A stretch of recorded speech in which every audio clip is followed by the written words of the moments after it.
Hello friends, Pihu comics world में आप सभी का स्वागत है। कॉमिक्स की दुनिया से जुड़ने और बचपन की सुनहरी यादों में खो जाने के लिए चैनल को सब्सक्राइब करें। धन्यवाद दोस्तों। हेलो फ्रेंड्स, राज कॉमिक्स में पढ़ते हैं सुपर कमांडो ध्रुव का एक और विस्फोटक अंक, जिसका नाम है सामरी की ज्वाला और जिसके लेखक है अनुपम सिन्हा जी। जीवन के कई रूप होते हैं, मनुष्य, पशु, पेड़ पौधे और वे आकृतियाँ जिनको हम राक्षस, प्रेत और पिशाचों का नाम देते हैं। कंकाल और त्रिकाल और साकाल से तुम लोग बच नहीं सकते हो ध्रुव। ध्रुव, मुझे बचाओ, मुझे डर लग रहा है। घबराओ मत नाताशा, मैं तुमको कुछ नहीं होने दूंगा, पर इससे तो मैं अभी छूट नहीं पा रहा हूँ। ध्रुव की फैली आंखों के सामने त्रिकाल और साकाल ने नताशा को घेर लिया था। ध्रुव, बचाओ मुझे, मेरे हाथ पैरों को क्या हो रहा है? मैं इनको हिला क्यों नहीं पा रहा हूँ? क्या मुझे लकवा मार रहा है? मेरा दम क्यों घुट रहा है? आह बचाओ, आह बचाओ। नहीं। ध्रुव का शरीर पसीने से तर था। रात के 2 बज रहे थे। ओह, फिर वही सपना, लगातार तीसरी बार। इसका क्या मतलब हो सकता है? क्या यह सपना मुझे किसी खतरे की सूचना दे रहा था? नताशा का फ्लैट। टेलीफोन की घंटी बजती। हेलो नताशा, तुम ठीक तो हो ना? ध्रुव, हाँ, पर क्या बात है? तुमको ऐसा क्यों लगा? बस वैसे ही। Okay, good night Natasha. रात के 2 बजे ध्रुव का फ़ोन। शायद वह मुझसे कुछ कहना चाहता था, पर बेचारा शर्म के मारे कह नहीं पाया। हाय, हमारी भारतीय संस्कृति में यही तो एक खराबी है। पर यह क्या? नताशा के ऊपर एक भयानक साया जो मंडरा रहा था। हा हा, बहुत चाहती हो ध्रुव को? घबरा मत, तू और ध्रुव साथ साथ मरेंगे। अगले दिन भी ध्रुव के दिमाग में यही स्वप्न घूम रहा था। 3 रातों तक लगातार एक ही सपना। यह संयोग नहीं हो सकता है। और वह इस बात पर बिल्कुल भी ध्यान नहीं दे रहा था कि कोई उसको बड़े गौर से देख रहा है। यही है वह वीर योद्धा कुमार ध्रुव। मुझे इसी की तलाश थी और मैं इससे प्रार्थना। अरे अरे, धमाकों की आवाज़ ने उस स्त्री का ध्यान भंग कर दिया और ध्रुव का ध्यान भी। उफ, यह तो आतंकवादी है। पापा ने मुझे खबर दी थी कि कुछ कट्टर आतंकवादी राजनगर में हंगामा करने जा रहे हैं, पर ये इतनी जल्दी अपनी पहली वारदात करेंगे इसका मुझे अंदाज़ा नहीं था। आतंकवादियों का निशाना बेकसूर भीड़ थी और ध्रुव का निशाना आतंकवादी थे। गोलियां दोबारा चली, पर भीड़ तक पहुंच नहीं पाई थी वे गोलियां। अगले ही पल आतंकवादियों के हाथों से AK-47 राइफलें अलग हो गई थी। सुपर कमांडो ध्रुव, भागो यहाँ से। भागता हूँ, पर भागते भागते इसको स्वर्गीय सुपर कमांडो ध्रुव तो बनाता चलूँ मैं। ध्रुव को आतंकवादियों का इरादा भांपने में थोड़ी देर हो गई थी। गाड़ी उसके शरीर से कुछ ही फुट की दूरी पर थी कि तभी आश्चर्य हो गया। पलक झपकते ही गाड़ी के टायर गलकर सड़क पर चिपक गए थे और गाड़ी पिघले कोल तार में धंस गई थी और एक लपट और चमकी और कार आग के शोले में घिर गई थी। अब ध्रुव अपने को बचाने के सिवाय और कुछ नहीं कर सकता था। आग की लपट उस गली से आई है, पर ऐसी प्रलयंकारी लपट कौन फेंक सकता है? गली में मुड़ते ही वह कौन ध्रुव के सामने था और ध्रुव उसको जानता था। नताशा, तुम यहाँ पर? पराक्रमी कुमार ध्रुव को कुमारी सबरीना प्रणाम करती है। नहीं, यह नताशा नहीं हो सकती हैं। इसकी आंखें लाल है, जबकि नताशा की आंखें तो नीली है। वैसे बाकी शक्ल हुबहू मिलती है। तुम कौन हो सबरीना? यह अद्भुत शक्ति तुम्हारे पास कैसे आई? हम लोगों को यह शक्ति सामरी की ज्वाला से प्राप्त होती है, पर इस वक्त हम लोगों पर भयंकर संकट आया हुआ है, जिससे हम लोगों को सिर्फ आप ही छुटकारा दिला सकते हैं। पर कैसे? मैं बताती हूँ। सबरीना की आंखों से एक ठंडी लपट ने निकलकर ध्रुव के सिर को घेर लिया था और ध्रुव के दिमाग में एक दृश्य उभरने लगा था। मेरे दिमाग में एक ज्वालामुखी की तस्वीर उभर रही है, पर यह तो ज्वालामुखी जो मेरे सपनों में लगातार 3 बार दिख चुका था वही है। दृश्य बदलने लगा। अरे, मुझे भीषण ज्वाला दिख रही है जैसे। अरे, यह दृश्य गायब कैसे हो रहा है? अगले ही पल एक खतरनाक आकृति घटनास्थल पर प्रकट थी। ओह, कालूंगा! पर इसका दिमाग तो उसी दुष्ट के कब्जे में है। यह जरूर मुझ पर हमला करने आया है ताकि मैं ध्रुव को। तपते भाले की पैनी नोक सबरीना की सीने की तरफ लपकी, पर ध्रुव के लिए एहसान उतारने का वक्त आ गया था। सबरीना के सीने की तरफ बढ़ता भाला कंधे को भेदता हुआ निकल गया। अब ध्रुव उस प्राणी का पहला शिकार बन रहा था। यह कालूंगा तो पुराने युग के सैनिक की तरह लग रहा है और इसके पास भी सबरीना जैसी ही शक्तियाँ हैं। यानी यह भी उसी जगह से आया है जहाँ से सबरीना आई है। शायद सबरीना इसी संकट का जिक्र कर रही थी। आग की तेज लपट ध्रुव को लगभग झुलसाती हुई निकली। ओफ, इसने तो जीते जी मेरी चिता बनाने की ठान ली है। अगर मैं किसी तरह इसको बेहोश कर सकूं तो बात। अरे, पत्थर कालूंगा के शरीर तक पहुंचने से पहले ही मोम की तरह गल चुका था और एक ज्वाला ने ध्रुव को जमीन पर गिरने के लिए मजबूर कर दिया था। यह भाला, यह कालूंगा पर जरूर असर करेगा, पर क्या मैं इसको अपने हाथों से पकड़ सकता हूँ? नहीं, यह खतरा मोल लेना ठीक नहीं है। अगर मैं ठीक सोच रहा हूँ तो सबरीना की पोशाक का यह टुकड़ा मुझे झुलसने से बचा सकता है और मैं इसके भाले का स्वाद इसी को चखा सकता हूँ। निशाना ठीक था। सवार घोड़े से नीचे आ गिरा, लेकिन इस हमले ने कालूंगा को और पागल कर दिया था। आओ, अब मैं फिर से भाले तक पहुँच भी नहीं सकता हूँ, और जो मेरी मदद कर सकती है वह बेहोश पड़ी है। अब क्या होगा? अरे वाह, मेरी मदद करने वाला तो मेरे सामने ही खड़ा है, पर क्या यह मेरी बात समझेगा? ध्रुव के गले से एक हिनहाट निकली और शांत खड़ा घोड़ा हरकत में आ गया था। ओह, यह तो समझ गया है। कालूंगा के पास इस बार का कोई काट नहीं था। घोड़े के खुर हथौड़े की तरह उसकी खोपड़ी पर बरस रहे थे। वह अपना होश खो रहा था और सबीना होश में आ रही थी। वाह, ध्रुव तो सचमुच पराक्रमी है। कालूंगा को इसने कुछ ही पलों में धूल चटा दी है, परंतु अगर यह बेहोश हो गया तो फिर यह इसी स्थान पर रह जाएगा, और हमारे नियम इसकी अनुमति नहीं देते हैं। अब मुझे ही इसको लेकर वापस जाना होगा। अब रुकने का समय नहीं है, क्योंकि अब मुझ पर भी बेहोशी छा रही है। उम्मीद है कि ध्रुव मेरी बात समझ गया होगा। सामरी, हमको अपनी ज्वाला में समेट लो। और ध्रुव की आश्चर्यचकित आंखों के सामने दोनों प्राणी घोड़े सहित लपट में गायब हो गए थे। आश्चर्य, अभी वह लड़की मुझसे मदद मांग रही थी और फिर अपने ही दुश्मन के साथ गायब हो गई। पर वह मुझसे मदद क्यों मांग रही थी? इनकी शक्तियों के सामने तो मेरी शक्तियाँ धूल भी नहीं हैं। तुम गलत सोच रहे हो ध्रुव। नताशा के ऊपर मंडराने वाला साया अब ध्रुव के ऊपर भी मंडरा रहा था। सिर्फ तुम ही एक ऐसे शख्स हो जो मेरा रास्ता रोक सकते हो, पर मैं इसके लिए तुमको ख़त्म कर दूंगा उससे पहले। ध्रुव को उस परछाई का आभास तक नहीं हुआ। वह कुछ और सोच रहा था। इस लड़की की शक्ल हूबहू नताशा जैसी क्यों थी? क्या नताशा उस लड़की को जानती है? जबकि जवाब सीधा सा था, हूबहू मेरी शक्ल की लड़की। हाँ, उसे तो मैं रोज ही देखती हूँ। ध्रुव, कहाँ देखती हो तुम नताशा उसे? शीशे में कंघी करते समय।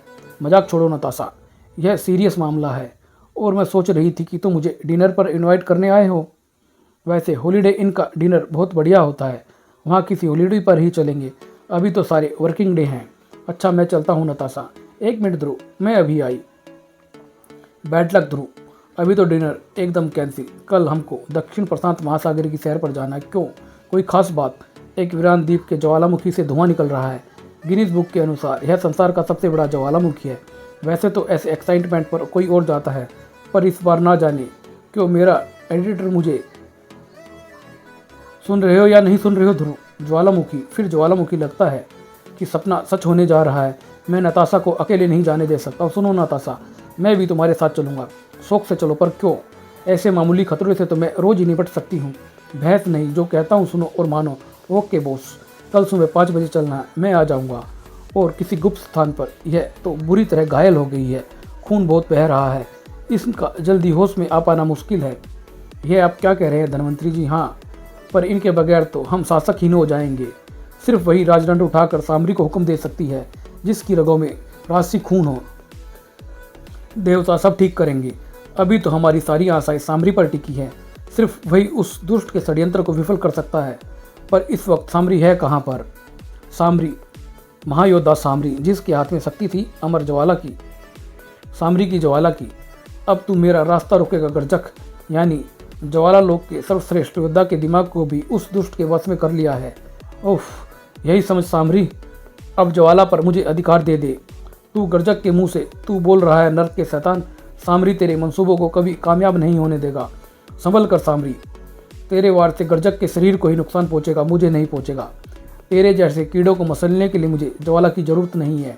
आखिर इस शैतान का मकसद क्या है, और इस खास स्थान पर बुलाकर और गर्जक से भिड़ा कर यह क्या हासिल करना चाहता है?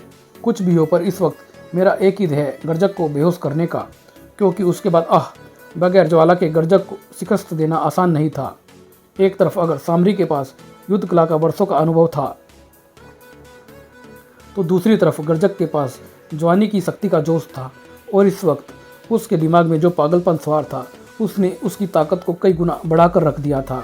अब मामला आर पार का था, और सामरी के पास ज्वाला का प्रयोग करने के सिवाय और कोई चारा नहीं था। पर गर्जक के दिमाग पर सवार शैतान ताकत ज्वाला की गति से कहीं अधिक तेज थी।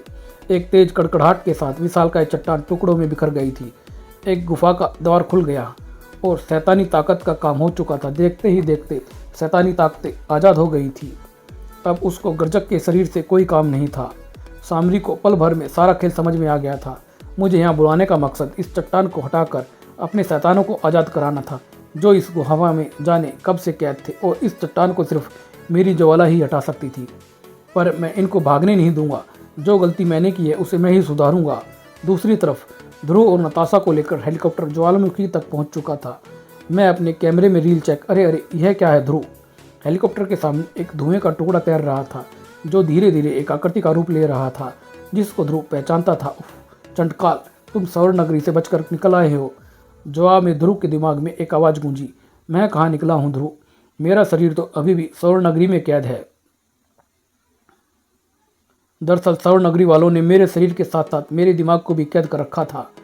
पर एक दिन इसी ज्वालामुखी के अंदर उबल रहे लावा के कारण सौर नगरी में एक हल्का सा भूकंप आया। कुछ नुकसान तो नहीं हुआ पर पूरे सौर नगरी की ऊर्जा मशीनें कुछ सेकंडों के लिए ठप हो गई और मेरा दिमाग आज़ाद हो गया। अरे यह मैं कहाँ हूँ, मैं शायद सौर नगरी में कैद हूँ। यहाँ से तो मैं धुआं बनकर भी नहीं निकल सकता हूँ। पूरा कमरा सील बंद है पर ये दीवारें मेरी मानस तरंगों को नहीं रोक सकती हैं। मुझे अपना पूरा ध्यान केंद्रित करना होगा। और एक ज़बरदस्त प्रयास के साथ मेरा मानस रूप उस कमरे से और सौर नगरी से बाहर आ गया था। पर इस रूप में मैं खुद एक तिनका भी नहीं उठा सकता था। इसके लिए मुझे शैतानी सेना की ज़रूरत थी जो इस ज्वालामुखी की एक गुफा में कैद थी। यहाँ आकर मुझे सामरी की रहस्यमय ज्वाला का पता चला जिसमें नहाकर मेरी शक्तियाँ अस्मित हो जाएंगी। पर उसके लिए पहले सामरी के मस्तिष्क को कब्जे में लेना पड़ेगा। और फिर बातों बातों में पता ही नहीं चला कि तुम्हारी मौत का वक्त हो गया है। कंकाल, त्रिकाल और साकाल आओ। ओह, यही वे सपने वाले तीनों शैतान हैं। अब जब मेरी शैतानी सेना तुम्हारी लाश पर जश्न मनाएगी तभी मेरे दिल की आग बुझेगी। और हाँ, वे सपने तुमको मैंने ही दिखाए थे। अखबार के एडिटर ने मेरे वश में आने पर ही इस लड़की को यहाँ पर भेजा है। मैं जानता था कि तुम्हारे जैसे परोपकारी मेरे जाल में फंसकर यहाँ तक जरूर आएंगे। और हेलीकॉप्टर तेजी से पानी की तरफ गिरने लगा और इस गति से समुद्री चट्टानों से टकराने का नतीजा था हर चीज़ के टुकड़े टुकड़े हो जाना। और इसी दौरान सामरी की जिस ज्वाला ने चट्टान को चूर चूर किया था वह अपने रास्ते में आने वाली हर चीज़ को काटती हुई बढ़ती जा रही थी जब तक कि वह एक ऐसी अजीबोगरीब वस्तु से नहीं टकराई जिसको वह काट नहीं सकी। चारों तरफ की चट्टानें मक्खन की तरह पिघल गई थी और अपने अमेघ मस्तिष्क खोल में लिपटा महामानव आज़ाद हो गया था। मैं कहाँ पर हूँ, क्या हो गया था मुझे।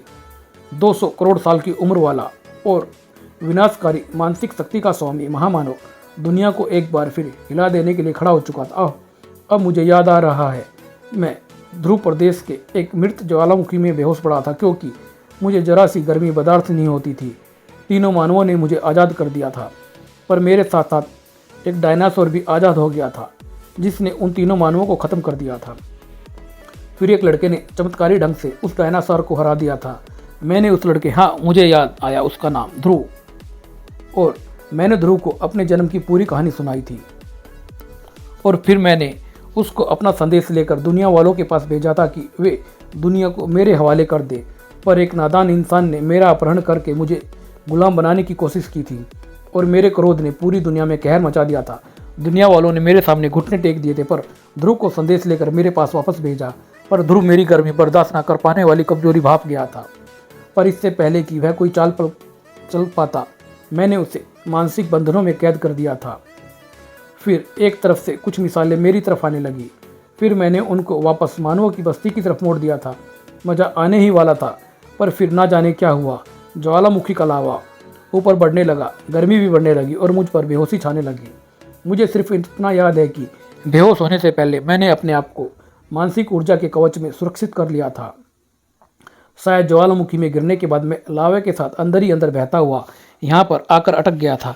अब मैं आज़ाद हो गया हूँ और अब मैं अपनी आत्मग्लानि को दूर करूँगा। मुझे महामानव को एक मामूली सा दिमाग रखने वाला बच्चा मत दे जाए, सब से शर्म से डूब मरने वाली बात है।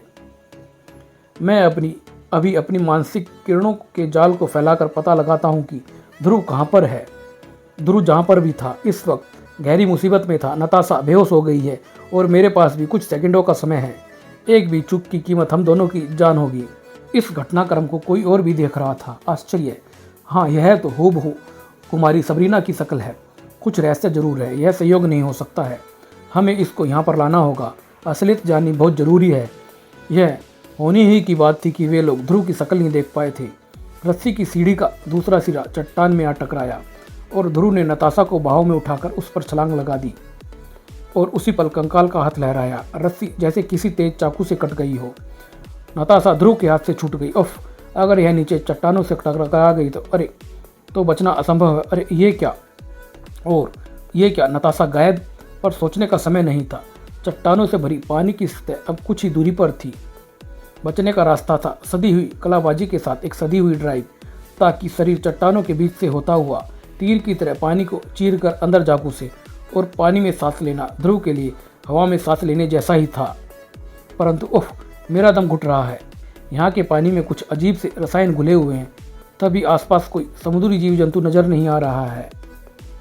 ध्रुव को सतह पर आना ही था और लगभग तुरंत ही अंदर डुबकी लगा देनी पड़ी उसे। सतह पर 3 शैतानी आकृतियां उसका इंतजार जो कर रही थी। आश्चर्य की बात है, ये 3 शैतान मेरे पीछे पानी के अंदर नहीं आ रहे हैं, यानी पानी इनकी कमजोरी है। पर मेरा दम फिर से घुट रहा है, मुझे बाहर निकलना ही पड़ेगा। पर बाहर निकलते ही ये भयानक राक्षस फिर हमला करेंगे और मेरे पास बचने का कोई भी रास्ता नहीं है।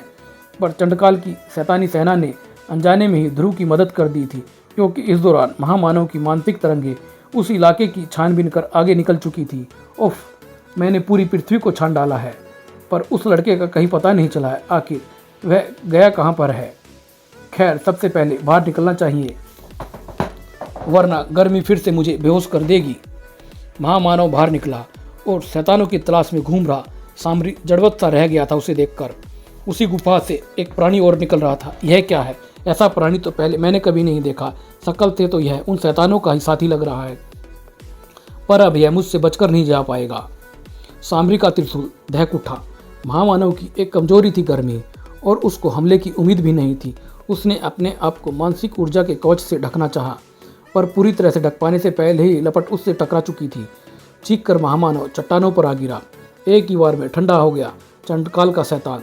अब इसको होश में लाकर उस दुष्ट चंडकाल का पता पूछा जाए, जिसने आधे ज्वालालोक वासियों को अपना मानसिक गुलाम बनाकर रखा है।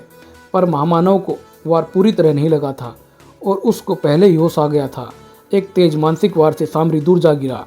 अब 2 महाबली प्राणी एक दूसरे के सामने थे और जीत किसकी होगी यह कहना मुश्किल था। ध्रुव की स्थिति कुछ और ही थी। दुश्मन बहुत ताकतवर था। ध्रुव के फेफड़ों की ऑक्सीजन खत्म हो चुकी थी। तभी ध्रुव की आंखों के सामने आशा की किरण जगमगा उठी। सामने चट्टानों में एक छिद्र दिख रहा था। ध्रुव के सामने उसमें घुसने के अलावा और कोई रास्ता नहीं था, चाहे उस सुरंग में जिंदगी छिपी हो या फिर मौत छुपी हो। सतह पर मंडरा रहे चंडकाल का धैर्य समाप्त हो चुका था। बस बहुत हो गया, इस मच्छर को तो मैं अभी मसल सकता हूँ। अभी पहले सामरी और उसके जरिए ज्वाला पर काबू पाना है। अगर सौर नगरी वालों को मेरे मानस रूप के भागने का पता चल गया तो एक नई मुसीबत खड़ी हो जाएगी। नताशा को अब तक होश नहीं आया था। इनको पूरा दृश्य देखकर सदमा लग गया है, पर यह जल्दी होश में आ जाएगी। अब शक की कोई गुंजाइश नहीं है, ये वही है। इनको देवता ने यहाँ पर भेजा है। अब अगर सामरी किसी तरह उस दुष्ट पर काबू पा सके तो हमारी सारी खुशियाँ वापस लौट आए, क्योंकि ध्रुव तो अब यहाँ पर भी नहीं आ सकता है। पर सामरी को तो एक नए दुश्मन से जूझ रहा था, एक ऐसा प्राणी, और जिस चीज़ से वार कर रहा है कुछ समझ में नहीं आ रहा है। परंतु इसके वार मेरे ज्वाला कवच को भेद नहीं सकते हैं। सामरी ने अपने आप को ज्वाला के घेरे में सुरक्षित कर लिया था और महामानव के मानसिक हथियार उससे टकराकर भस्म होने लगे थे। अब सामरी की बारी थी। मैं इसको ज्वाला के घेरे में कैद कर देता हूँ, जिससे राक्षस तो क्या देवता भी बाहर नहीं निकल सकते हैं। अब यह मेरे वारों से बच नहीं जा सकता है। मेरी प्रचंड लपट इसको एक ही वार में खाक कर देगी। महामानव को खाक करने के लिए आगे बढ़ती लपटें एक भीषण मानसिक बाधा से जा टकराई। अब तक सतह से टकराकर ज्वाला वापस सामरी की तरफ लपट रही थी। सामरी का ज्वाला कवच दुनिया के जाने अनजाने हर शस्त्र को रोक सकता था, सिवाय खुद ज्वाला के। ऐसा वार सामरी ने कभी नहीं झेला था। उसके शरीर को लाखों वोल्ट बिजली के बराबर झटका लगा और वह बेहोश शुद्ध होकर गिर गया था। ध्रुव के रास्ते में अब तक कोई बाधा नहीं आई थी। लगता है मैं सतह के पास आ रहा हूँ। ऊपर रोशनी दिखाई दे रही है। आह, ताज़ा हवा। लगता है कि मेरे फेफड़े फट जाएंगे। शायद मैं ज्वालामुखी के अंदर आ गया हूँ। पर तभी ध्रुव की आंखें फैल गई। अरे, यह तो कोई पुराना नगर लग रहा है। ज्वालामुखी के अंदर यह मैं कहाँ आ पहुँचा हूँ? ध्रुव का जवाब मिलने ही वाला था। महामानव ने सामरी की तरफ पलट कर भी नहीं देखा। उसका ध्यान भटका नहीं था। ध्रुव, आखिर वह मुझे मिल क्यों नहीं रहा है? शायद ज्वालामुखी की गर्मी मेरी शक्तियों को क्षीण कर रही है। मुझे ठंडक चाहिए, बर्फीली ठंडक चाहिए। महामानव की मानसिक तरंगे हवा में मौजूद नमी को जमाने लगी और गुफा का द्वार बर्फ की मोटी सतह से ढक गया था। अब मैं अपने मानस जाल को दोबारा पूरी पृथ्वी पर फैलाता हूँ और इस बार ध्रुव मुझसे बच नहीं सकेगा। ध्रुव को महामानव से पहले किसी और से बचना था। भाले की गर्मी ने ध्रुव को खतरे का आभास दिला दिया था। भारी दुनिया का मानव यहाँ तक कैसे पहुँचा है, खत्म कर दो इसे। उनके भाले ठीक कालूंगा के भाले जैसे ही थे, पर इनके शरीर से आग नहीं निकल रही है। इन पर मेरे लात और घुसे कामयाब रहेंगे। क्या किस्मत मुझे वहीं पर ले आई है जहाँ सबरीना मुझे बुलाना चाहती थी। लेकिन अगर ऐसा है तो ये मुझ पर हमला क्यों कर रहे हैं? शायद मुझे पहचान नहीं रहे हैं। दोनों पहरेदार भारी दुनिया के नए दाव पेचों से ना का वाकिफ थे, पर अगर ये यह जानते भी तो कोई भी खास फर्क नहीं पड़ने वाला था। नतीजा वही होता जो अब हुआ था। मुझे तो अपनी आंखों पर यकीन नहीं हो रहा है। कुमार ध्रुव, और आप यहाँ पर, आप मुझे कैसे जानते हैं? सबरीना को मैंने ही तुमको यहाँ लाने को भेजा था। मैं धनवंतरी हूँ। उफ, लेकिन क्या यहाँ पर मेहमान का स्वागत ऐसे ही किया जाता नहीं? इन दोनों का दिमाग इस वक्त एक शैतानी ताकत के कब्जे में है, इसलिए ये ऐसी हरकतें कर बैठे थे। शैतानी ताकत? कैसी शैतानी ताकत? मेरे साथ आओ तुम, मैं तुमको बताता हूँ। ध्रुव के लिए रहस्यों के कई पर्दे खुलने वाले थे और चंडकाल के लिए उसकी किस्मत सामरी बेहोश पड़ा है। इसको होश में कर सकता हूँ, पर यह तो मेरी लॉटरी लग गई है। इस वक्त इसके दिमाग पर काबू पाना बच्चों का खेल है। और सामरी बेहोश, और ऐसा है सामरी का शरीर चंडकाल के मानस रूप से गिर गया था और सामरी उठ खड़ा हुआ। उसके मुंह से चंडकाल का अठासा गूंज उठा था। अब सामरी मेरे वश में है। अब मैं ज्वाला को वश में करके उसमें नहाऊंगा, फिर मुझे पूरा ब्रह्मांड मिलकर भी नहीं रोक सकेगा। हा हा हा। ध्रुव के कानों तक यह अठासा नहीं पहुंचा। हम लोग यक्ष ध्रुव और इस पर्वत पर तब से रहते हैं जब यह पर्वत ज्वालामुखी नहीं था। इस जगह का नाम ज्वाला लोक है। पर यह सामरी की ज्वाला क्या है? यह ज्वाला देवताओं का वरदान है, हमारी सारी खुशियों का स्रोत है। इससे निकलने वाली रहस्यमय ऊर्जा हमको हर चीज़ से बचा कर रखती है, भारी दुनिया की नज़रों से भी। पर इस ज्वाला को सामरी की ज्वाला क्यों कहते हैं? क्योंकि सामरी ही इस ज्वाला का पहरेदार है और सिर्फ वही इस ज्वाला को नियंत्रित कर सकता है। इसके नियंत्रण के कारण ही यह ज्वाला जलने के बजाय हमारी रक्षा करती है। पर इसके बीच में कहाँ आता हूँ? हमारे ज्वालालोक की शांति भंग हो गई है। एक राक्षस चंडकाल इस ज्वाला को पाना चाहता है। उसने इस लोक के लगभग आधे प्राणियों के मस्तिष्क को अपने वश में कर रखा है और यह संख्या धीरे धीरे बढ़ रही है। अगर उसने सामरी और उसके जरिए ज्वाला पर कब्जा कर लिया तो वह दुष्ट अजय हो जाएगा। ज्वाला समाप्त हो जाएगी, हम भी समाप्त हो जाएंगे और यह संसार भी। आप लोग मुझसे क्या मदद चाहते हैं? चंडकाल को पिछले सैकड़ों वर्षों में सिर्फ एक ही व्यक्ति ने मात दी है और वह व्यक्ति तुम हो ध्रुव। अगर उसको कोई दोबारा मात दे सकता है तो सिर्फ तुम दे सकते हो। हमने बहुत कोशिश की, पर चंडकाल के मानस रूप पर कोई भी हथियार बेकार है। तो क्या नताशा भी को भूल कर मेरे बदले से लाया गया है? नताशा यानी वह लड़की नहीं ध्रुव, तो फिर क्यों? सदियों पहले यक्षों और मानवों में विवाह होते थे, उनसे संतानें भी पैदा हुई। नताशा भी ऐसी ही एक राजसी यक्ष की वंशज है। उसकी रगों में राजसी खून बह रहा है, तो सबरीना से उसकी शक्ल मिलने का यही कारण है। हाँ, कुमारी सबरीना बुरी तरह से घायल और बेहोश है। इस वक्त हमको एक ऐसा शख्स चाहिए जो राजदंड उठा सके। राजदंड वही उठा सकता है जिसकी रगों में राजसी खून हो और जिसके हाथ में राजदंड हो। सामरी सिर्फ उसी का आदेश मानता है, यानी नताशा। अब उसका नाम कुमारी तन्वी है। होश में आने के बाद वे अपनी पिछली जिंदगी भूल चुकी होंगी।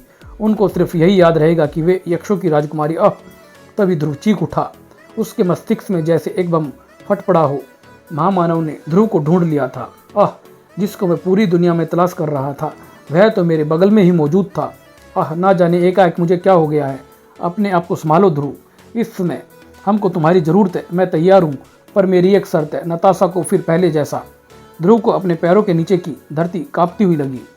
सामरी के मुख से निकल कर रहा अठासा इतना ही भयंकर था। सामरी, यह सामरी है, पर इसके मुंह से चंडकाल की आवाज़ निकल रही है।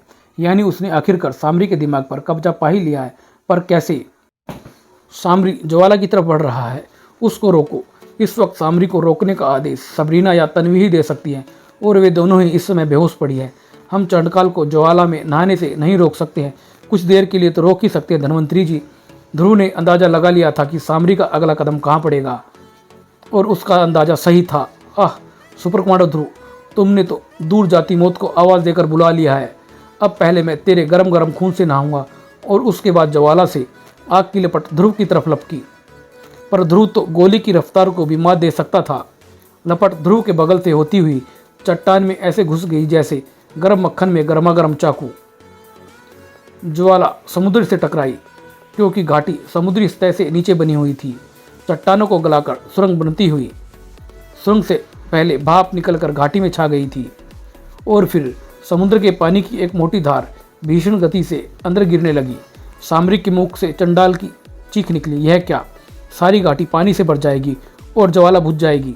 चंडकाल के आदेश पर सामरी ने अपना त्रिशूल ताना और एक दूसरी लपट जमीन में बड़ा सा छेद करती हुई जमीन के अंदर समा गई थी। ज्वाला की तरफ बढ़ती पानी की धार गड्ढे में समाने लगी। यह लड़का बहुत खतरनाक है, इसको रोकना होगा। इसके दिमाग पर काबू पाना तो बहुत मुश्किल काम है क्योंकि इसकी इच्छा शक्ति बहुत ज़बरदस्त है। ज्वाला का इस्तेमाल करने से मुझे भी नुकसान हो सकता है। इस पर ज्वाला की सारी शक्तियों का इस्तेमाल करना पड़ेगा। चंडकाल ने सामरी के मस्तिष्क को टटोला और उसे समस्या का हल मिल गया था। सामरी ने अपने होठों को गोल किया और उसके मुंह से आग के छल्ले निकलने लगे। ध्रुव का शरीर आग के छल्लों की एक दीवार में कैद होने लगा था। तू इससे बाहर नहीं निकल सकता है ध्रुव, और ये छल्ले और संकरे होते जाएंगे और इनसे छूते ही तेरा शरीर भस्म हो जाएगा। हा हा हा, यह सही कह रहा है, ये छल्ले और छोटे होते जा रहे हैं। मेरा शरीर तो इसकी आँच से ही जलता हुआ लग रहा है मुझे। अगर मैं किसी तरह उस चट्टान को पकड़ सकूं तो मैं बच सकता हूं, और इतनी ऊंचाई की एकदम सीधी छलांग लगानी मुश्किल है। अगर यह चट्टान 2 फीट और नीचे होती तो 1 मिनट मैं इसकी ऊंचाई को 3 फीट तो कम कर ही सकता हूं। ध्रुव ने अपनी बेल्ट को कमर पर से खोला और उसको ऊपर उछाला। एक ही प्रयास का समय था और छल्ले बदन को छूने ही वाले थे और बेल्ट का मजबूत और नोकीला सिरा चट्टान में घुस गया था। बेल्ट का नीचे लटकता सिरा ध्रुव की पोंछ के अंदर था और एक तीर की तरह सीधी छलांग ने ध्रुव ने बेल्ट को पकड़ लिया था और सिर्फ 2 सेकंड बाद ही उसका शरीर छल्लों से बाहर आ गया। उफ, बाल बाल बचा। 1 सेकंड की देर और होती तो छल्ले मुझे कस चुके होते। अरे यह लड़का तो काबू में ही नहीं आ रहा है, यानी अब समय आ गया है अपनी राक्षसी सेना को बुलाने का। 3 खतरनाक आकृतियां हवा में प्रकट हुई, पर इस बार ध्रुव उनके लिए तैयार था, चाहे इंसान हो या शैतान। अगर मुझे पकड़ नहीं पाए तो मेरा कुछ नहीं बिगाड़ पाएंगे और मैं इनको इनके घर नर्क पहुंचाने की कोई ना कोई रास्ता निकाल ही लूँगा। अरे और आश्चर्य, मैं इन पर वार कर रहा हूँ तो इनका शरीर हवा का बना लगता है मुझे, और ये मुझे मारते हैं तो इनका शरीर पत्थर का बना लगता है मुझे। यानी ये अपनी इच्छा शक्ति से अपने शरीर का रूप बदल सकते हैं, पर ऐसे तो मुझे पीट पीट कर ख़त्म कर देंगे ये, और मैं इनको हाथ तक नहीं लगा पाऊँगा। अब एक ही रास्ता है, समझ में आ रहा है, इनको अपने शरीर का रूप ना बदलने दिया जाए और इनकी ताकत का इस्तेमाल इन्हीं के खिलाफ किया जाए। एक बिलियर्ड जैसा खेल शुरू हो गया था जिसमें गेंद था ध्रुव। उफ, मैं और वार नहीं सह सकता हूँ। अब पूरी तरह से असावधान से भी थे ये, यानी अपनी स्कीम को लागू करने का समय आ गया है। ध्रुव का बदन गेंद की तरफ से गोल हो गया और जुपिटर सर्कस में सीखी कलाबाजी उसके दिमाग में ताज़ा होने लगी थी। त्रिकाल के बड़े हाथों को छकाता हुआ ध्रुव का शरीर मिसाल की इसी रफ्तार से उसकी छाती से जा टकराया। त्रिकाल ज्वाला की भेंट चढ़ चुका था। ध्रुव का शरीर इसी टक्कर के साथ अपनी दिशा बदल चुका था। चंडकाल के सामरी को बचाने के आदेश दे पाने से पहले ही अद्भुत ज्वाला त्रिकाल को भस्म कर चुकी थी, और इससे पहले कि साकाल खतरा भाप कर अपने शरीर को गैस बना पाता, उसके शरीर पर भी एक भयानक टक्कर लगी। वह वहां जा गिरा जहां पर जाने से वह अब तक बच रहा था। रहस्यमय रसायनों से घुले समुद्र के पानी ने साकाल के पूरे जिस्म को मोम की तरह गिला दिया था, पर कंकाल को बचने का समय मिल गया था। ध्रुव का दिमाग कुछ पलों के लिए अंधकार में डूब गया और कंकाल के शरीर ने एक गाढ़े और लिसलिसे दरों में प्रवृत्त होकर ध्रुव के शरीर से लिपट लिया था। ध्रुव जब तक अपने को संभाल पाता तब तक कंकाल का शरीर उसकी नाक और मुंह को ढक चुका था। ध्रुव का दम घुटना शुरू हो चुका था, अब बहुत हो चुका था। एक किरण आकर कंकाल से टकराई और गायब हो गई। महामानव का इस लड़ाई से मनोरंजन तो जरूर हो रहा था, पर वह किसी और को ध्रुव की जान लेने का मौका नहीं दे सकता था। महामानव, यानी मेरा ख्याल सही था, महामानव मना नहीं था, पर यहाँ पर यह कैसे? यह खतरनाक प्राणी कौन हो सकता है जिसने एक ही वार से कंकाल को विखंडित कर दिया है? अगले ही पल चंडकाल को समझ में आ गया कि वह प्राणी भी उसके दुश्मन का दुश्मन है, और यह नई मुसीबत कहाँ से आ गई? मुझे ध्रुव को बचाना होगा, पर कैसे? उसे तो मैं बचाऊंगी धनवंतरी, मेरे रहते यक्षों का बाल भी बाका नहीं होगा। कुमारी तन्वी, आप होश में आ गई हैं? हाँ, अब मैं सामरी को आज्ञा देती हूँ कि वह कुमार ध्रुव को बचाए। सामरी, मस्तिष्क पर चंडाल का अधिकार होने के बावजूद सामरी राजदंड का आदेश मानने को मजबूर था। चंडकाल बौखला उठा। यह क्या? यह मूर्ख तो उस प्राणी पर वार करने जा रहा है जो ध्रुव को मेरे रास्ते से हटा रहा है। मैं ऐसा नहीं होने दूंगा। अब सामरी का मस्तिष्क उसका हाथ पीछे खींच रहा था और राजदंड का आदेश उसका हाथ आगे खींच रहा था। एक कसमस चल रही थी। इस कसमस ने महामानव को हमला करने का मौका दिया। सामरी बेहोश तो नहीं हुआ, पर वह कुछ देर तक उठने लायक भी नहीं रहा था। अब महामानव था और ध्रुव था, और थी ध्रुव की मौत। बीच में नहीं था कोई भी, बचने का रास्ता भी नहीं। बचने की कोशिश ध्रुव को खुद ही करनी थी। अगर ज्वालालोक के घोड़े मेरी बात समझ सकते तो पक्षी भी मेरी बात जरूर समझेंगे। और अगले ही पल ध्रुव के दोस्त उसकी मदद के लिए तैयार थे। पक्षियों का एक विशाल झुंड नीचे उतर आया। सैकड़ों पंख हवा में एक साथ फड़फड़ाए और सामरी की ज्वाला का रुख महामानव की तरफ मुड़ गया था। इससे पहले कि महामानव मानसिक कवच बना पाता, उसको धधकती लपट का एक तेज भपका लगा और उसका दिमाग शून्य होने लगा। ध्रुव को थामने वाला मानसिक हाथ गायब हो गया था। वाह! अब बस एक बार और पंख फड़फड़ाए तो महामानव गया नहीं। यह मैं क्या कर रहा हूँ? चंडकाल के महामानव पर सारे हथियार बेकार है, और पर मानस रूप को अगर कोई मार सकता है तो। सैकड़ों पंख हवा में एक साथ फड़फड़ाए और सामरी की ज्वाला का रुख महामानव की तरफ मुड़ गया था। इससे पहले कि महामानव मानसिक कवच पहन पाता, उसको धधकती लपट का एक तेज भपका लगा और उसका दिमाग शून्य होने लगा। ध्रुव को थामने वाला मानसिक हाथ गायब हो गया था। वाह! अब बस एक बार और पंख फड़फड़ाए तो महामानव गया नहीं। यह मैं क्या कर रहा हूँ? चंडकाल के मानस रूप पर सारे हथियार बेकार है, पर मानस रूप को अगर कोई मार सकता है तो मानसिक शक्तियाँ ही कर सकती, और महामानव मानसिक शक्तियों का स्वामी है। चंडकाल सामरी को उठाने की बेकार कोशिश कर रहा था। उठ सांड, उठता क्यों नहीं है तू? जब तेरा शरीर ही मेरे काम का नहीं रहा तो तेरे दिमाग को काबू में रखकर मैं क्या करूँगा? अगर चंडकाल उतना ही मूर्ख है जितना कि मैं समझ रहा हूँ तो एक दुश्मन को तो मैं रास्ते से तुरंत हटा सकता हूँ। उठ जा सामरी, तेरे बगैर तो मैं ज्वाला में भी नहीं नहा सकता हूँ। तभी चंडकाल के कानों में ध्रुव की आवाज़ गूंजी, धनवंतरी सावधान, सामरी घायल हो चुका है।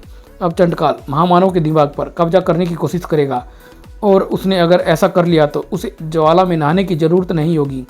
यह तो मैंने भी नहीं सोचा था ध्रुव। बात तो सही है, महामानव के पास अद्भुत मानसिक शक्तियाँ हैं। उसके दिमाग पर काबू पाने के बाद मैं बहुत शक्तिशाली हो जाऊंगा। अभी यह असावधान है, इस वक्त इसके दिमाग पर काबू पाना बहुत आसान होगा। पर चंडकाल का मानस रूप यह नहीं जानता था कि वह किससे उलझने जा रहा है। महामानव का मस्तिष्क भीषण मानसिक ऊर्जा पैदा करने वाले एक हाई पावर जनरेटर की तरह था, जिसके एक हल्के स्पर्श का मतलब था पूरे मानस रूप का कण कण में होकर बिखर जाना। चंडकाल खत्म हो गया था, पर उसके हमले ने महामानव को गुस्से में पागल कर दिया था। उसके मस्तिष्क से क्रुद्ध मानसिक किरणें निकलकर पूरे ज्वालालोक पर छा गई थी। बचा था तो सिर्फ ध्रुव, जिसको उसकी जबरदस्त इच्छा शक्ति ने बचा लिया था, और सामरी, जिसकी रक्षा उसकी ज्वाला ने की थी। अब महामानव का इंतजाम करना है, और यह काम सामरी अपनी ज्वाला से करेगा, क्योंकि महामानव की एक ही कमजोरी है, गर्मी। पर सामरी को इस लड़ाई में लाया कैसे जाएगा? सामरी भौचक्का था, क्योंकि उसको यही याद था कि महामानव से हुई लड़ाई के बाद अभी अभी होश में आया हुआ है। अरे, यह दूसरा बारी आदमी कहाँ से आ गया है? धनवंतरी को कितने बेहोश कर दिया? और यह लड़की कौन है? और समुद्र का पानी अंदर कैसे? ध्रुव की किक के साथ सामरी को सारे जवाब एक साथ मिल रहे थे। जो बिना बताए उस पर हमला करे, वही उसका और ज्वालालोक का दुश्मन हो सकता है, और ज्वालालोक के दुश्मन की सजा होती है मौत। ध्रुव की इस हरकत का मतलब महामानव भी समझ में नहीं पाया था। आग के कई चक्कर ध्रुव की तरफ लपके। एक भी चक्कर के हल्के से स्पर्श का मतलब था पूरे जिस्म का कोयला बन जाना। सामरी अपने दुश्मन की फुर्ती को भाप गया था, और इस फुर्ती का काट उसके पास था। एक ज्वाला जाल ध्रुव की तरफ लपका। अपनी जान पर खेल रहा था ध्रुव, पर क्यों? यह जाल मेरे पास आते आते और फैलता जा रहा है। भागने का रास्ता नहीं है, पर जाल के बड़े होने के साथ साथ इसके छेद भी बड़े होते जा रहे हैं। मुझे एकदम सही मौके का इंतजार करना होगा। अब छेद एक छोटी खिड़की जितने बड़े हैं, और एक सदी छलांग मैं इसके पार। छलांग तो सही सदी हुई थी, पर ज्वाला की आँच ही बदल जुलसा देने के लिए काफ़ी थी। सामरी ने ध्रुव को अधमरा कर दिया था। अब बाकी आधी बची जान भी उसे चाहिए थी। ध्रुव में इतनी ताकत भी नहीं बची थी कि वह अपनी तरफ बढ़ रही मौत से बचकर भाग सके, पर ध्रुव तक पहुंच पाने से पहले ही लपट पड़ा एक बाधा से जा टकराई और सामरी का बदन हवा में उड़ गया। महामानव ध्रुव को अपने हाथों से ही मारना चाहता था। मुझे मालूम था कि अगर सामरी मुझ पर जानलेवा हमला करेगा तो महामानव उससे जरूर जा टकराएगा, ठीक वैसे ही जैसा उसने कंकाल के साथ किया था, क्योंकि मुझे ख़त्म करने का श्रेय वह खुद हासिल करना चाहता है। ओह, तो ये दोनों मिलकर मुझ पर हमला कर रहे हैं, मैं इनको जिंदा नहीं छोड़ूंगा। सामरी ने एक भीषण वार किया और महामानव के पास सामरी के वारों का काट मौजूद था। सामरी के दांत भिंच गए थे। सामरी का क्रोध कई गुना बढ़ गया था। उसने ज्वाला की गर्मी को उच्चतम ताप पर पहुंचा दिया और ज्वाला ने इस बार मानसिक बाधा को भी काट डाला। महामानव सतर्क हो गया था। उसने भी अपनी मानसिक शक्ति को बढ़ाया। सामरी का त्रिशूल दूर जा गिरा था और सामरी की गर्दन धड़ से अलग होते होते बची थी। महामानव वह सामरी पर भारी पड़ रहा है, मुझे उसकी मदद करनी चाहिए। सामरी के अंग अंग से ज्वाला लपकती थी। उसने अपने हाथ को वार करने के लिए ऊपर उठाया, मगर एक सधे हुए निशाने ने सामरी का निशाना बिगाड़ दिया था। ज्वाला महामानव के बजाय बहते पानी से जा टकराई और महामानव भाप के बादलों से गिर गया था। महामानव का पूरा ध्यान सामरी पर था। उसको किसी दूसरी तरफ से खतरे के आने की उम्मीद नहीं थी। वह लड़खड़ाया और सामरी के दूसरे वार ने रही सही कसर पूरी कर दी थी। गुड, अब महामानव कुछ देर तक तो बेहोश रहेगा। तब तक हम लोग उसे बंदी बनाने का कोई ना कोई तरीका ढूंढ ही निकालेंगे। पर तभी इसको ख़त्म कर दो सामरी। मैंने अपनी आंखों से देखा है, इसने तुम पर पत्थर से हमला किया था। सामरी का दुश्मन पूरे ज्वाला लोक का दुश्मन है। नताशा, पागल हो गई हो क्या तुम? मेरा नाम राजकुमारी तन्वी है लड़के, और पागल तो तू हो गया है जो तूने सामरी पर हमला करके अपनी मौत को दावत दी है। ज्वाला की लपटें ध्रुव पर बेतहाशा बरसने लगी। चट्टानों में कई नई सुरंगें खुल गई थी, पर सामरी नहीं रुका अब और बचता नहीं जा सकता है। सामरी की सारी शक्तियों का केंद्र यह ज्वाला है, पर यह ज्वाला है क्या भला है? आग कहीं भी अपने आप से नहीं जलती है, इसके लिए ज्वलनशील गैसों की जरूरत होती है। और मेरे ख्याल से इस ज्वालामुखी के गर्भ में कई रहस्यमय गैसों का मिश्रण निकलता है और इन रहस्यमय गैसों के एक साथ जलने से ही यह अनोखी ज्वाला निकलती है। यह गैस समुद्र के पानी में मिलती है, इसलिए मुझे पानी में सांस लेने में तकलीफ हो रही थी। अगर मेरा ख्याल सही है तो इस ज्वाला को बुझाया जा सकता है और इस ज्वाला के बुझते ही सामरी की सारी शक्तियाँ समाप्त हो जाएंगी। विशाल चट्टान ने गिरकर पानी भर रहे गड्ढे का मुंह बंद कर दिया था। पूरी घाटी में तेजी से पानी भरने लगा। सामरी के कुछ समझ पाने से पहले ही पानी की तेज और मोटी धाराओं ने पानी का स्तर ज्वाला तक पहुंचा दिया था। ज्वाला बुझने से पहले एक बार कसकर चमकी और जब वह चमक खत्म हुई तो ज्वाला के साथ साथ उसका माया जाल भी खत्म हो गया था। यह क्या हो रहा है ध्रुव? मेरे कपड़े कैसे बदल गए? पर ध्रुव के जवाब दे पाने से पहले ही हवा में घेरा उभरा। ध्रुव इस घेरे को अच्छी तरह से पहचानता था। धनंजय, तुम यहाँ पर कैसे? हमारे यंत्रों ने चंडकाल के बंदी कक्ष से निकली एक मानसिक किरण को स्वर्ण नगरी से बाहर जाते देखा। जांच करने से पता चला कि चंडकाल अपने मानस रूप में भाग निकला है। उसी मानस तरंग का पीछा करते करते मैं यहाँ तक आया हूँ। उफ! ध्रुव ने धनंजय को पूरी कहानी सुना दी। कोई बात नहीं है, मैं फिर से सब कुछ ठीक कर सकता हूँ। धनंजय ने विस्फोटक किरणों से गड्ढे को ढकी चट्टान के परखचे उड़ा दिए और घाटी में भरा पानी बाहर निकल गया था। फिर धनंजय की ताप किरणों ने गैस पर ऊष्मा बरसाने लगी और लगभग 5 मिनट एक तेज ऊष्मा किरणें पड़ने के बाद ज्वाला फिर से धधक उठी थी।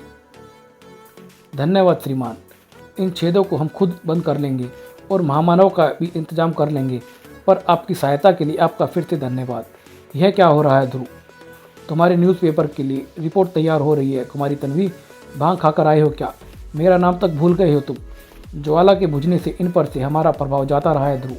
वैसे भी हमने इनको यहाँ रोकने का कोई अधिकार नहीं है। हम अपनी भूल मानते हैं और मैं भी अपनी हार मानता हूँ ध्रुव। सामरी यह कभी नहीं भूलेगा कि उसको आज तक सिर्फ एक ही आदमी मात दे सका है, वह हो तुम। साथ ही साथ तुमने ज्वालालोक की भी रक्षा की है। कभी सामरी भी तुम्हारी रक्षा करने आएगा, यह मेरा वादा है। पर हम वापस कैसे जाएंगे? हेलीकॉप्टर तो टूट चुका है, उसके लिए तुम चिंता मत करो। यह द्वार तुमको पल भर में कहीं भी पहुंचा सकता है। मगर अब मैं तुम्हारे साथ कभी नहीं जाऊंगी ध्रुव। पर क्यों? जहाँ जाते हो मुसीबत साथ लेकर आते हो तुम। हाँ, तुमको तो अक्सर साथ लेकर ही जाता हूँ मैं। क्या कहा? मैं मुसीबत हूँ? नहीं नहीं, मेरा मतलब इसके आगे हम कुछ नहीं सुन सके क्योंकि द्वार बंद हो चुका था और यह कहीं समाप्त होता है। धन्यवाद दोस्तों।